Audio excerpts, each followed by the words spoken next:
Assalamualaikum warahmatullahi wabarakatuh. We are from Team 4 PBLTRM 502, and today we will present our work with the title Arduino Uno Battle of Riau Game. So, our project manager is Mr. Cahaya Miranto, SST MTRcom, and our team members, me, Yudi Asmindomili as a leader, Muhammad Saki Alif Ramadhani, Patricia Agustinista, Adrian Zofaldi, Nasyo Raisa Sabina, and Putri Asia Agustin as a member. So, what is Battle of Riau game? Battle of Riau is tower defense game with FPS elements designed to be played on a PC with Arduino Uno based controller. In this game, the player can control cannons to defend Riau Kingdom, especially Mengkilo area, invading the colonial ships before they reach the end path. And in this game, we made using Unity 3D and has a scoring system to keep track of the player's progress and also offers different levels of difficulty. So now our course contributions are 3D animation, hardware programming, artificial intelligence, entrepreneurship, game programming, English communication, and civic education. Okay, so here I will explain about UI design of Battle of Hero game.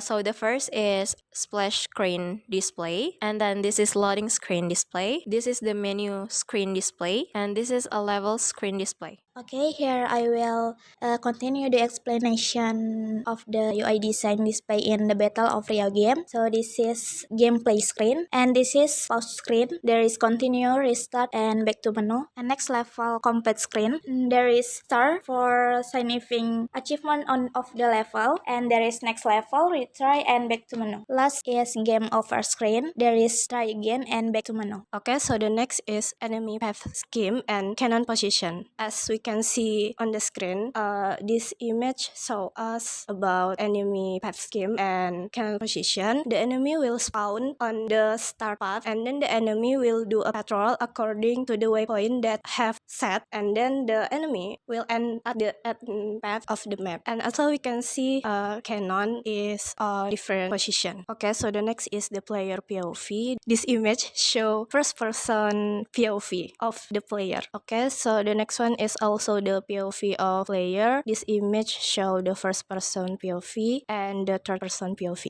Okay, let me show you about the project process control design. This is a button menu. You can use, if you wanna pause this game, you can use a button menu. And this is button switch. If you wanna switch from cannon 1 to cannon 2, you can push button switch. And this is handle cannon. You can use handle cannon. You can left and round and up and down. You can use a handle cannon. And if you wanna shoot the enemy, you can use a button shoot. And the last, if you wanna reload the ammunition, you can use button reload. This is a button reload.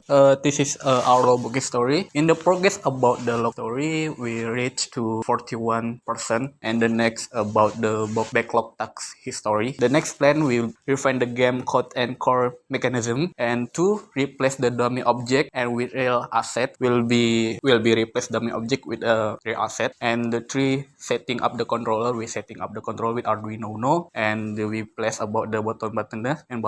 And the last, connecting the controller into the game. We will be connecting the controller to the game so player can use controller in the game. Okay, so the next one is person in charge and team contributions. For the game's design phase, the person in charge is Yuri Asmindomili, and during this phase, all members has contributed in designing the game. And then the next one is game asset and sound FX phase. The person in charge is Putri Asia Agustin, but since we haven't reached this phase yet, there's the members contributing will be announced later. So as to the game development and game hardware. But the person in charge for game development is Adrian Zofaldi, and then the last one, game hardware, the person in charge is Muhammad Zaki Alif Ramadhani. Obstacle and solutions. We've faced so many obstacles, but we've also tried finding solutions for it. The first one is learning the software and the programming language. We consulted with our lecturer, and then we look up for online tutorials, community discussion, articles, and ask assistance from ChatGPT. And then implementing game feature, choosing the suitable hardware for our game controller, and then game bugs, more or less have the same solutions. But the difference is for choosing the suitable hardware, we look up recommendations from online articles or discussions, as well as from our lecturer. And then we do a thorough survey to